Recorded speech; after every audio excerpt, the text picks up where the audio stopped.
Assalamualaikum warahmatullahi wabarakatuh. Hai siswa Smart, bertemu kembali dengan Ibu pada mata pelajaran Otomatisasi Tata Kelola Sarana dan Prasarana. Pada kesempatan kali ini kita akan membahas KD 3.11 menerapkan pengadaan sarana dan prasarana.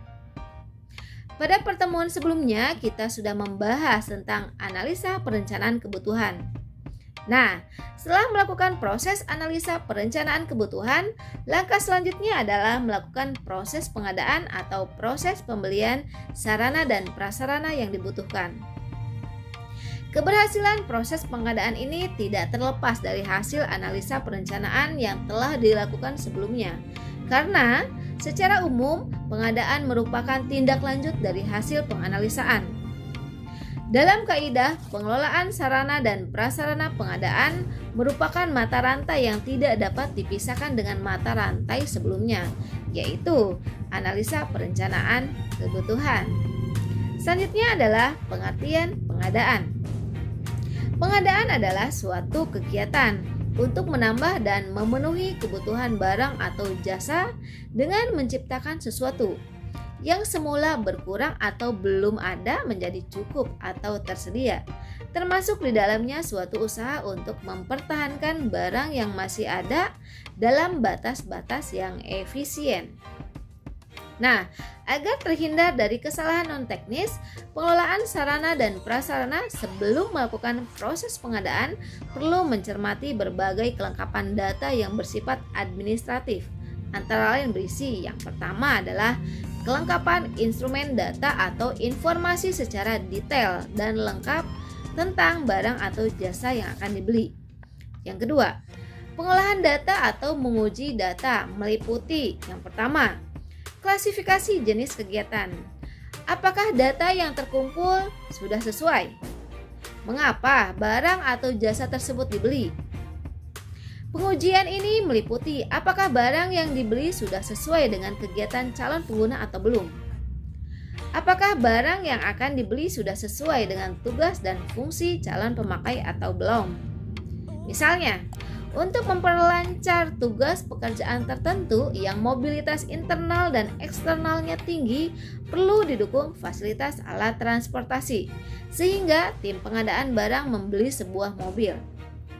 Yang kedua, klasifikasi dan spesifikasi jenis barang. Klasifikasi jenis barang, ketepatan usulan barang untuk yang pertama, barang bergerak habis pakai, yaitu seperti ATK atau alat tulis kantor, peralatan kecil pendukung kerja di kantor, menggaris, order, dan lain-lain. Yang kedua, barang bergerak tidak habis pakai seperti stapler, perforator. Yang terakhir, yang ketiga, barang tidak bergerak. Selanjutnya, klasifikasi jenis lokasi. Berisi informasi tentang kebutuhan barang yang diperoleh. Misalnya, kalau di sekolah biasanya ada penggunaan internet, tapi tidak tepat untuk satuan pendidikan tingkat dasar. Selanjutnya adalah klasifikasi data pelengkap. Informasi ini berisi tentang data kepegawaian dan struktur organisasi. Selanjutnya adalah verifikasi data. Yang dimaksud dengan verifikasi data adalah mendiskusikan kebenaran data antara unit layanan pengadaan dengan tim penyusun usulan terkait dengan kebenaran istilah atau nomenklatur yang diusulkan oleh calon pemakai atau user. Selanjutnya adalah dasar hukum pengadaan, menginduk pada peraturan terbaru. Sedangkan pada peraturan lama yang masih relevan dan masih mengikat, masih dapat digunakan.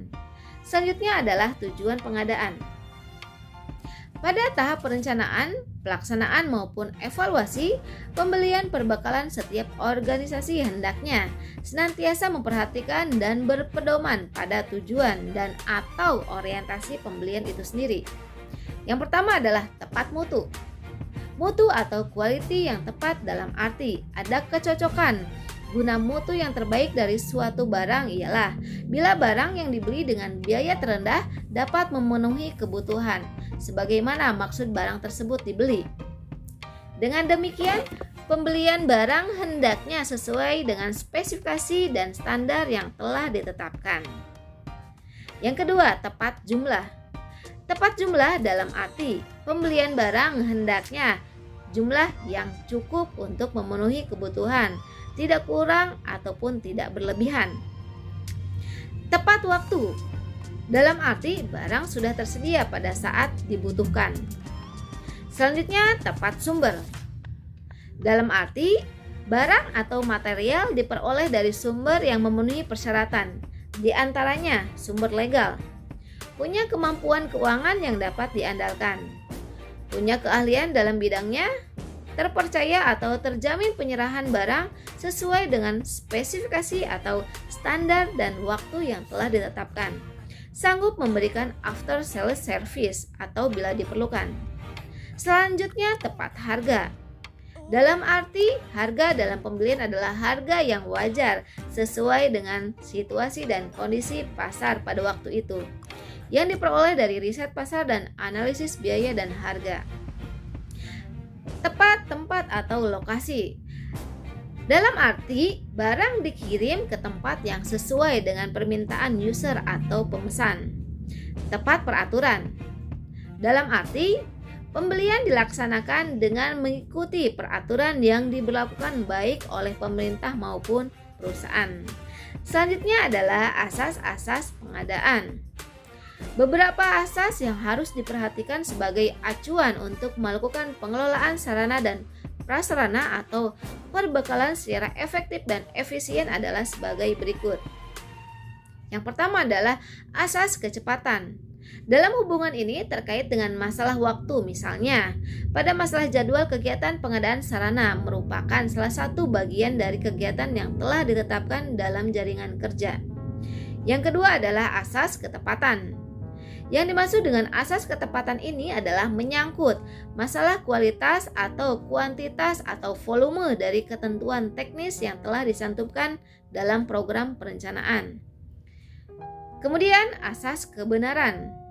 Yang dimaksud adalah ditinjau dari berbagai segi. Pertama, dari segi hukum. Apakah pengadaan barang itu sudah sesuai dengan aturan-aturan yang berlaku atau tidak? Selanjutnya adalah asas pengamanan.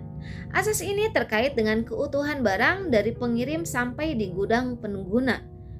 Aspek pengemasan menjadi persyaratan yang harus disetujui dari pihak agen atau pemborong dengan pengguna atau pembeli. Sedangkan prinsip-prinsip pengadaan atau barang atau jasa yaitu yang pertama adalah prinsip efisiensi. Berarti pengadaan barang atau jasa harus diusahakan dengan menggunakan dana dan daya yang minimum untuk mencapai kualitas dan sasaran dalam waktu yang ditetapkan. Yang kedua, prinsip efektif. Berarti pengadaan barang atau jasa harus sesuai dengan kebutuhan dan sasaran yang telah ditetapkan, serta memberikan manfaat yang sebesar-besarnya. Yang ketiga, transparan.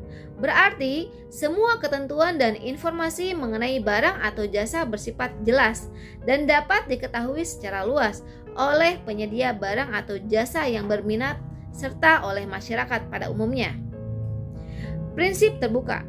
Berarti pengadaan barang atau jasa dapat diikuti oleh semua penyedia barang atau jasa yang memenuhi persyaratan kriteria tertentu berdasarkan ketentuan dan prosedur yang jelas. Berarti pengadaan barang atau jasa harus dilakukan melalui persaingan yang sehat di antara sebanyak mungkin penyedia barang dan jasa yang setara dan memenuhi persyaratan. Selanjutnya, prinsip adil atau tidak diskriminatif. Artinya, memberikan perlakuan yang sama bagi semua calon penyedia barang dan jasa dan tidak mengarah untuk memberi keuntungan kepada pihak tertentu dengan tetap memperhatikan kepentingan nasional. Kemudian akuntabel, berarti harus sesuai dengan aturan dan ketentuan yang terkait dengan pengadaan barang atau jasa sehingga dapat dipertanggungjawabkan. Selanjutnya adalah tentang metode pengadaan. Metode pengadaan barang dan jasa dapat dilakukan dengan cara pembikinan, perbaikan, penukaran, penyewaan, pemindahan, hibah, dan pembelian. Sedangkan metode pembelian pengadaan barang dan jasa yaitu yang pertama adalah pelelangan umum. Bilangan yang diikuti oleh semua perusahaan yang berminat.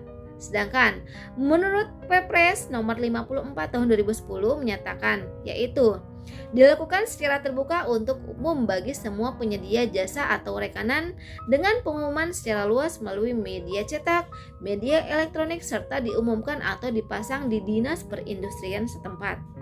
Yang kedua, pelelangan terbatas.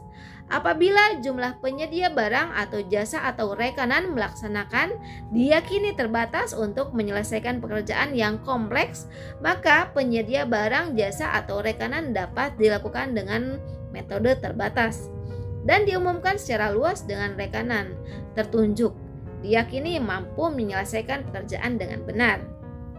Selanjutnya adalah pelelangan sederhana. Adalah suatu cara atau metode pemilihan penyedia barang atau jasa untuk sejumlah pekerjaan dengan nilai 200 juta sampai dengan 500 juta. Selanjutnya pemilihan langsung. Adalah metode pemilihan penyedia barang atau jasa konstruksi tanpa melalui pelelangan kepada penyedia barang atau jasa atau rekanan. Selanjutnya, seleksi umum adalah metode pemilihan penyedia barang atau jasa konsultasi untuk pekerjaan yang dapat diikuti oleh semua penyedia barang atau jasa konsultan yang memenuhi syarat. Selanjutnya, seleksi sederhana adalah metode pemilihan penyedia barang atau jasa konsultasi untuk pekerjaan yang dapat diikuti oleh semua penyedia barang atau jasa konsultan dengan nilai paling tinggi 200 juta dan memenuhi syarat yang telah ditentukan. Selanjutnya adalah sayembara. Metode pemilihan penyedia barang jasa yang memperlombakan gagasan orisinil, kreativitas, dan inovasi tertentu yang harga atau biayanya tidak dapat ditetapkan berdasarkan harga satuan, sebagai contoh pembuatan film dokumenter. Selanjutnya adalah kontes. Pemilihan penyedia barang atau jasa yang memperlombakan barang atau benda tertentu yang tidak mempunyai harga pasar, di mana harga dan biayanya tidak dapat ditetapkan berdasarkan harga satuan. Sebagai contoh nih, desain Monumen Nasional atau Monas. Selanjutnya adalah penunjukan langsung. Adalah metode pemilihan penyedia barang dan jasa dengan cara menunjuk langsung satu penyedia barang atau jasa. Nah, syarat-syarat penunjukan langsung. Pekerjaan bersifat spesifik dan khusus. Hanya ada satu rekanan. Jenis pekerjaan dianggap rahasia. Tahun dinas anggaran sudah mendekati bulan akhir. Penyedia barang atau jasa atau rekanan dinilai jujur. Calon rekanan memiliki kompetensi dan keahlian sesuai dengan pekerjaan yang akan dikerjakan calon rekanan. Dan terakhir adalah lulus prakualifikasi. Selanjutnya pengadaan langsung. Adalah metode pengadaan barang dan jasa langsung kepada penyedia barang atau jasa tanpa melalui pelelangan, seleksi, dan penunjukan langsung. Selanjutnya adalah swakelola. Merupakan kegiatan pengadaan barang atau jasa di mana pekerjaannya direncanakan, dikerjakan dan atau diawasi sendiri oleh kementerian atau institusi sebagai penanggung jawab anggaran. Nah, demikian video pemaparan kali ini. Sampai ketemu lagi pada pertemuan selanjutnya. Sekian dan terima kasih. Wassalamualaikum warahmatullahi wabarakatuh.